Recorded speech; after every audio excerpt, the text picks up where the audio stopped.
স্বাগতম জানাইছো মই দীক্ষিত শৰ্মা। আকাশলংঘী মূল্য বৃদ্ধিত সমগ্ৰ দেশ বৰ্তমান জুৰুলা হৈ আছে। বস্তু বাহনীৰ দামে সমগ্ৰ সকলো নাগৰিককে ত্ৰাহিমাম কৰিবলৈ বাধ্য কৰিছে। কিন্তু এই মুহূৰ্তত এটা তথ্য আপোনালোকে লাভ কৰিলে আচৰিত হ'ব যে 5 মাহৰ আগতে ৰাজ্যৰ দেশৰ 5খন ৰাজ্যত বিধানসভা নিৰ্বাচন হৈছিল, য'ত অসমকে ধৰি পশ্চিমবংগ, কেৰালা, তামিলনাডু আৰু পুডুচেৰী যে নিৰ্বাচন আছিল, সেই নিৰ্বাচনতেই বিজেপিয়ে প্ৰচাৰৰ নামতে খৰচ কৰিলে 252 কোটি টকা। আৰু তাতোকৈ আচৰিত তথ্য যদি এই মুহূৰ্তত আপোনালোকে পায় আৰু আপোনালোকৰ চকু কপালত উঠিব, কেৱল পশ্চিমবংগতে বিজেপি আৰু তৃণমূল কংগ্ৰেছৰ যি খৰচৰ পৰিমাণ আছে প্ৰচাৰ অভিযানৰ নামত, সেয়াই হৈছে 300 কোটিতকৈ অধিক, য'ত বিজেপি 151 কোটি টকা খৰচ কৰিছে কেৱল পশ্চিমবংগত। তৃণমূল কংগ্ৰেছ অৰ্থাৎ মমতা বেনাৰ্জীয়ে তাত খৰচ কৰিছে 154 কোটি টকা। কিন্তু তাৰ পাছতো মূল্য বৃদ্ধিক লৈ যেতিয়া প্ৰশ্ন সোধা হয়, তেতিয়া অদ্ভুত উত্তৰ চৰকাৰী পক্ষ বা অন্যান্যই দি থাকে। কিন্তু আচৰিত হ'ব যে এই মূল্য বৃদ্ধিয়ে জুৰুলা কৰি থকা সময়তেই, দেশবাসীৰ জুৰুলা কৰি থকা সময়তেই 250 কোটিতকৈও অধিক টকা বিজেপিয়ে খৰচ কৰিলে অসমকে ধৰি 5 ৰাজ্যৰ বিধানসভা নিৰ্বাচনৰ প্ৰচাৰ অভিযানত। এই মুহূৰ্তৰ এই গুৰুত্বপূৰ্ণ বাতৰিটো আমি আপোনালোকলৈ আগবঢ়াইছোঁ। 5 ৰাজ্যৰ বিধানসভা নিৰ্বাচনত প্ৰচাৰৰ নামত বিজেপিয়ে খৰচ কৰিলে 252 কোটি টকা। অসম, পশ্চিমবংগ, পুডুচেৰী, কেৰালা আৰু তামিলনাডুৰ বিধানসভা নিৰ্বাচনত এই বুজন পৰিমাণৰ ধন ব্যয় বিজেপিৰ কেৱল পশ্চিমবংগতে 150 কোটিতকৈ অধিক টকা খৰচ কৰিলে। অসমত 43.81 কোটি টকা বিজেপিয়ে খৰচ কৰিলে। তামিলনাডুত খৰচ কৰিলে 22.97 কোটি টকা। পুডুচেৰীত 4.79 কোটি টকা খৰচ কৰিলে বিজেপিয়ে। আৰু মুঠ ব্যয় যি 252 কোটি আছে, তাৰ 60% কেৱল পশ্চিমবংগতে কৰিলে। আৰু এই তথ্য বিজেপিয়ে নিজেই দিছে ভাৰতৰ নিৰ্বাচনী আয়োগক, কাৰণ এই হিচাপ নিৰ্বাচনী আয়োগক দিব লাগে। পশ্চিমবংগত মমতা বেনাৰ্জীয়ে বিজেপিতকৈ অধিক টকা খৰচ কৰিছে। বিজেপিয়ে য'ত 151 কোটি টকা খৰচ কৰিছে পশ্চিমবংগত, তাত মমতা বেনাৰ্জীয়ে 154.28 কোটি টকা খৰচ কৰিছে প্ৰচাৰৰ নামত। কেৰালাত বিজেপিয়ে 29.24% কোটি টকা খৰচ কৰিছে। আৰু এই মুহূৰ্তত আকাশলংঘী মূল্য বৃদ্ধি আছে, আৰু তাৰ বাহিৰে এই মূল্য বৃদ্ধিৰ সন্দৰ্ভত আমি বেলেগক একো কথা ক'ব নালাগে। আমি সকলোৱে ভুক্তভোগী, প্ৰতিজন নাগৰিক ভুক্তভোগী। বজাৰত গ'লে কি কিনিব কি নিকিনিব অৱস্থা হয়, কাৰণ মূল্য বৃদ্ধিয়ে সকলোকে জ্বলা কলা খুৱাইছে। কিন্তু সেই জ্বলা কলা খুওৱাৰ মাজতেই মাত্ৰ 5খন ৰাজ্যৰ বিধানসভা নিৰ্বাচনৰ বাবে বিজেপিয়ে 250 কোটিতকৈ খৰচ কৰিলে অধিক টকা। আৰু দুটা ৰাজনৈতিক দল বিজেপি আৰু তৃণমূল কংগ্ৰেছ অৰ্থাৎ মমতা বেনাৰ্জীৰ দলৰ কথা যদি চোৱা যায়, তেতিয়াহ'লে 300 কোটি টকাতকৈ অধিক টকা কেৱল আৰু কেৱল মাত্ৰ পশ্চিমবংগতে দুটা ৰাজনৈতিক দলে প্ৰচাৰ অভিযানত খৰচ কৰি দিলে। কিন্তু এতিয়া মূল্য বৃদ্ধি ৰোধ কৰাৰ ক্ষেত্ৰত যদি কোৱা যায়, তেতিয়াহ'লে কৰোণা কাল আহি যায়, তেতিয়াহ'লে লকডাউনৰ প্ৰসংগ আহি যায়, তেতিয়াহ'লে ব্যৱসায় বন্ধৰ কথা আহি যায়। এই সকলোসমূহ প্ৰসংগ আহি যায়। আৰু শেহতীয়াকৈ এই প্ৰসংগৰ লগতে যোগ হ'ল ফ্ৰী ভেকচিন। এই ফ্ৰী ভেকচিনৰ প্ৰসংগও ইয়াৰ লগতে যোগ দিলে। কিন্তু এই ঘটনাই এতিয়া সম্পূৰ্ণৰূপে প্ৰশ্নচিহ্ন অৱতাৰণা কৰিছে যে যদিহে 252 কোটি টকা এটা ৰাজনৈতিক দলে মাত্ৰ 5খন ৰাজ্যত খৰচ কৰে, তেতিয়াহ'লে মূল্য বৃদ্ধি কিয় নিয়ন্ত্ৰণ কৰিব নোৱাৰে? মোৰ লগত সংযুক্ত হৈছে মোৰ সহযোগী আছে বিক্ৰম বৰা।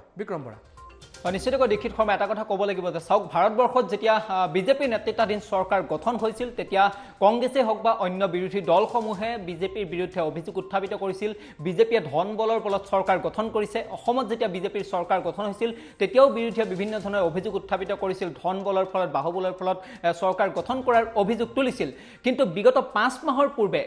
অসমকে ধৰি ভাৰতবৰ্ষৰ 5খন ৰাজ্যত যি নিৰ্বাচন অনুষ্ঠিত হৈছিল, সেই নিৰ্বাচনত বিজেপিয়ে যে কিমান টকা খৰচ কৰিছে, তাৰ যি আচলতে বিজেপিয়ে নিৰ্বাচন আয়োগক যি তথ্য দিছে, সেই তথ্যত গম পোৱা গৈছে যে প্ৰায় 252 কোটি টকা 5খন ৰাজ্যৰ নিৰ্বাচনৰ নামত ভাৰতীয় জনতা পাৰ্টীয়ে খৰচ কৰিছে। কিন্তু এটা প্ৰশ্ন হ'ল, ভাৰতীয় জনতা পাৰ্টীৰ দলটোৱে কেৱল 5খন ৰাজ্যৰ নিৰ্বাচনত 252 কোটি টকা ভোটাৰক আকৃষ্ট কৰিবৰ বাবে কিয় খৰচ কৰিব লগা হ'ল? গণতন্ত্ৰত যিহেতু জনতাই ৰজা বুলি কোৱা হয়, গতিকে জনতাৰ কাৰণে যদি চৰকাৰে কাম কৰিছে তেনেহলে কিয় ইমানসমূহ টকা ভোটাৰক আকৃষ্ট কৰিবৰ বাবে খৰচ কৰা হয় এনেধৰণৰ প্ৰশ্ন কিন্তু এতিয়া উত্থাপিত হৈছে 252 কোটি টকা কিন্তু সামান্য টকা নহয় গতিকে নিশ্চিতভাৱে ক'ব লাগিব যে এই টকাসমূহ আসলতে কৰ পৰা হৈছিল যেহেতু চৰকাৰ গঠনৰ পূৰ্বে নেতাসকলে আসলতে বৰ ভাষণ দিছিল তেওঁলোকে কৈছিল মূল্যবৃদ্ধি নিয়ন্ত্ৰণৰ কথা কৈছিল পেট্ৰল ডিজেলৰ মূল্যবৃদ্ধি নিয়ন্ত্ৰণৰ কথা কৈছিল কিন্তু তাৰ যি নিৰ্বাচনৰ পিছৰ পৰিৱেশ অৰ্থাৎ চৰকাৰ গঠনৰ পিছৰ যিটো পৰিৱেশ যদি চাই আপুনি এমাহৰ পিছৰ পৰিৱেশ যদি চাই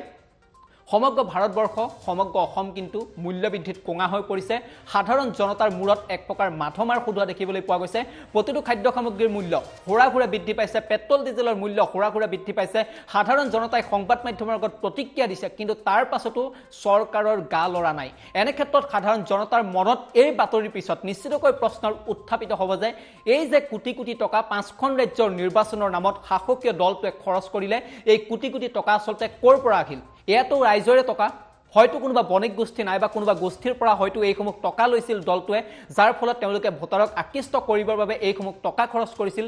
আৰু নিৰ্বাচনৰ পিছত চৰকাৰ গঠন কৰাৰ পিছত সেই হেতু হয়তো তেওঁলোকে মূল্যবৃদ্ধি নিয়ন্ত্ৰণ কৰাত ব্যৰ্থ হৈছে চৰকাৰখন তেওঁলোকে পেট্ৰল ডিজেলৰ মূল্য কিছু পৰিমাণে নিয়ন্ত্ৰণ কৰিছে যদিও আটাইতকৈ ডাঙৰ খবৰটো দীক্ষিত সময় আপুনি চাব পেট্ৰল ডিজেলৰ মূল্যবৃদ্ধি কেন্দ্ৰ চৰকাৰে তেওঁলোকৰ যি টেক্স সেই টেক্স কমাই দিয়াৰ পিছত ৰাজ্য চৰকাৰে নিজা যে ভেট আছে সেই ভেট কমাই দিয়াৰ পিছত কিছু পৰিমাণে কমিছিল কিন্তু দুটা দিনৰ পিছৰ যদি আপুনি পেট্ৰল ডিজেলৰ মূল্য চাই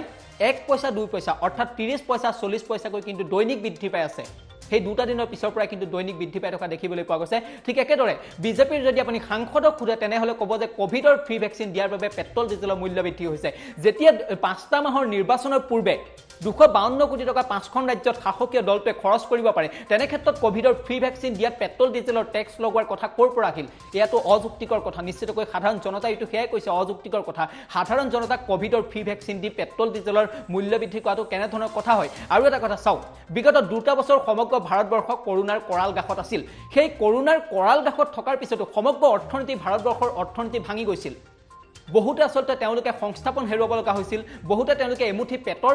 ভাতৰ বাবে তেওঁলোকে চিন্তা কৰিব লগা হৈছিল এনে সময়ছোৱাটো কৰোনাৰ সময়ছোৱাটো কিন্তু এই কোভিডৰ ভয়াবহ সময়ছোৱাটো 5টা মাহৰ পূৰ্বে অনুষ্ঠিত হৈ যোৱা নিৰ্বাচনত কেনেদৰে শাসকীয় দলটোৱে 252 কোটি টকা খৰচ কৰিলে কিন্তু এই গোটেই বিষয়বোৰ আসলতে চিন্তনীয় বিষয় গতিকে নিশ্চিতকৈ ক'ব লাগিব সাধাৰণ জনতাৰ মূৰত এক প্ৰকাৰ মাধমাৰ আৰু এটা কথা পশ্চিম বংগৰ নিৰ্বাচন চাওক কেৱল মাত্ৰ দুটা দল বিজেপি যেহেতু বিৰোধী দল মমতা বেনাৰ্জীয়ে চৰকাৰ গঠন কৰিলে এই দুইটা দলে কিন্তু সেই পশ্চিম বংগত কেৱল মাত্ৰ এখন ৰাজ্যতে প্ৰায় 300 কোটি টকা নিৰ্বাচনৰ নামত ভোটাৰক আকৃষ্ট কৰিবৰ বাবে তেওঁলোকে খৰচ কৰিলে গতিকে চৰকাৰ গঠনৰ পিছত নিৰ্বাচনৰ আগত তেওঁলোকে বৰ প্ৰতিশ্ৰুতি দিয়ে কোটি কোটি টকা তেওঁলোকে খৰচ কৰে ভোটাৰক আকৃষ্ট কৰিবৰ বাবে তাৰ পাছত তেওঁলোকে চৰকাৰ গঠন কৰে তাৰ পাছত কিন্তু সকলো ফুটুকাৰ ফেনত পৰিণত হোৱা দেখা পোৱা যায় ইয়াৰ আঁৰত হয়তো এটাই কাৰণ জড়িত হৈ থাকিব পাৰে নিৰ্বাচনৰ পূৰ্বে তেওঁলোকে কোনো গোষ্ঠীৰ পৰা বা কোনো বনিয়া গোষ্ঠীৰ পৰা তেওঁলোকে টকা লয় যাৰ ফলত তেওঁলোকে নিৰ্বাচনৰ পিছত মূল্য বৃদ্ধি হলেও সেয়া নিয়ন্ত্ৰণ কৰাত চূড়ান্ত ৰূপে ব্যৰ্থ চৰকাৰ নিমাত হৈ থকা দেখিবলৈ পোৱা যায় দীক্ষিত শৰ্মা